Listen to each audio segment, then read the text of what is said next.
इंग्लिशच्या प्रत्येक सेंटेन्समध्ये एक तरी नाउन वर्ड असतोच. जे आपल्याला डोळ्यांनी दिसते ते सगळे नाउन वर्ड आहेत. त्याचबरोबर काही असे नाउन वर्ड असतात जे आपल्याला डोळ्यांनी दिसत नाही, जसं की honesty, happiness, love. Hello everyone, today we are going to learn about noun word. Welcome to our channel English with Shaikh sir. आजचा आपला टॉपिक आहे नाउन वर्ड आणि नाउन चे एक्झाम्पल मी तुमच्यासाठी घेऊन आलेलो आहे. इंग्लिश ग्रामरमध्ये नाउन वर्ड आपल्याला इथे बघायचं आहे. मराठीमध्ये अतिशय सोप्या भाषेमध्ये एकदम साधे उदाहरण मी तुमच्यासाठी घेऊन आलेलो आहे. व्हिडिओला शेवटपर्यंत बघा आणि नाउन काय असते हे पूर्णपणे शिकून घ्या. या शब्दाने व्यक्ती, वस्तू, ठिकाण, प्राणी किंवा वस्तूचे नाव कळते त्याला नाउन म्हणतात. हे आहे याचं डेफिनेशन. या डेफिनेशननी आपण हे ओळखायचं असते. तर आता नाउन वर्ड म्हणजे काय? तर नाउन वर्ड म्हणजे व्यक्तींची नावं. किती सोपं आहे बघा.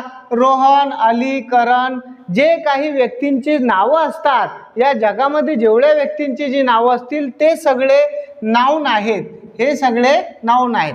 नंतर नेक्स्टमध्ये वस्तूंची जी नावं असतात ती वस्तूंची नावं सुद्धा नाउन वर्ड असतात. जसं की book, pen, table, fan, chair. हे सगळे जे वस्तू आहेत त्या सगळ्या जगातल्या ज्या वस्तू आहेत ज्याला एक नाव दिलेलं आहे ते सगळे नाउन वर्ड असतात.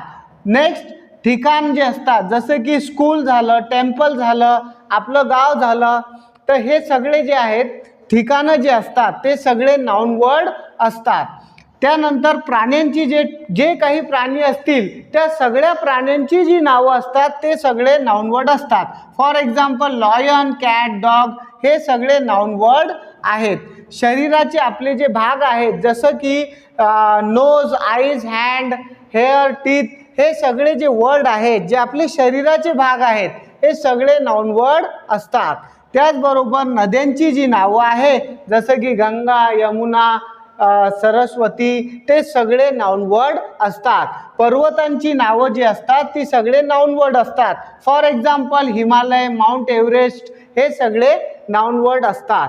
शहरांची जेवढे शहर असतील त्या शहरांची जी नावं असतील ते सगळे आपले नाउन वर्ड असतात. फॉर एक्झाम्पल अकोला, मुंबई, आलेगाव, जेही सिटीज नेम असतील ते सगळे नाउन वर्ड असतात.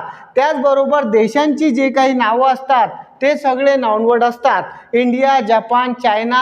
एकंदरीत सांगायचं झालं की सगळ्या व्यक्तींची नावं नाउन आहेत, सगळ्या वस्तूंची नावं नाउन आहे, सगळ्या ठिकाणांची नावं नाउन आहे, सगळ्या प्राण्यांची नावं नाउन आहे. शरीराचे जे भाग असतात त्यांची जी नावं आहे नाउन आहे.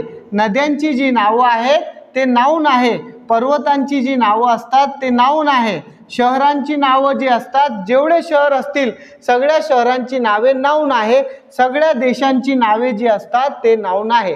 तर या पद्धतीने आपण सहजपणे नाउन वर्ड कोणते असतात हे या इथे बघितलेलं आहे. आता याच्यावरचे काही एक्झाम्पल मी तुम्हाला सांगितल्यासाठी सेंटेन्स एक्झाम्पलमध्ये आपल्याला आयडेंटिफाय करायचं आहे नाउनला. तर फर्स्ट सेंटेन्स आहे आपला Ram is a boy. First sentence आहे राम इज अ बॉय. तर या सेंटेन्समध्ये नाउन कोणता आहे आयडेंटिफाय करायचं आहे किंवा अंडरलाईन करायचं आहे. राम हा नाउन आहे. बॉय हा सुद्धा या सेंटेन्समध्ये नाउन आहे. खालील वाक्यामध्ये नाउन कोणता ओळखा. तर या खालील वाक्यामध्ये आय हॅव अ पेन यामधील हा पेन जो आहे हा नाउन वर्ड आहे. मुंबई इज अ सिटी या सेंटेन्समध्ये नाउन कोणता ओळखा. तर आपण बघितलं होतं शहरांची नावं नाउन आहे, सिटी म्हणजे नाउन आहे. हे दोन नाउन यामध्ये आहे. द डॉग इज बार्किंग या सेंटेन्समध्ये नाउन आयडेंटिफाय करायचं आहे. ॲनिमल नेम डॉग हा नाउन आहे. आय एम ॲट स्कूल या सेंटेन्समध्ये नाउन ओळखायचं आहे. स्कूल हा काय आहे एक ठिकाण आहे. स्कूल हा नाउन वर्ड आहे. Identify noun words. School, run, beautiful, cat या 4 वर्ड्समधून आपल्याला आयडेंटिफाय म्हणजेच ओळखायचं आहे की नाउन वर्ड कोणते आहे. तर कोणते आहेत नाउन वर्ड सहज ओळखता येतील. स्कूल हा नाउन वर्ड आहे आणि कॅट हा ॲनिमल नेम नाउन वर्ड आहे. व्हिडिओ आवडला असेल तर व्हिडिओला लाईक शेअर सबस्क्राईब करायला विसरू नका. थँक्यू.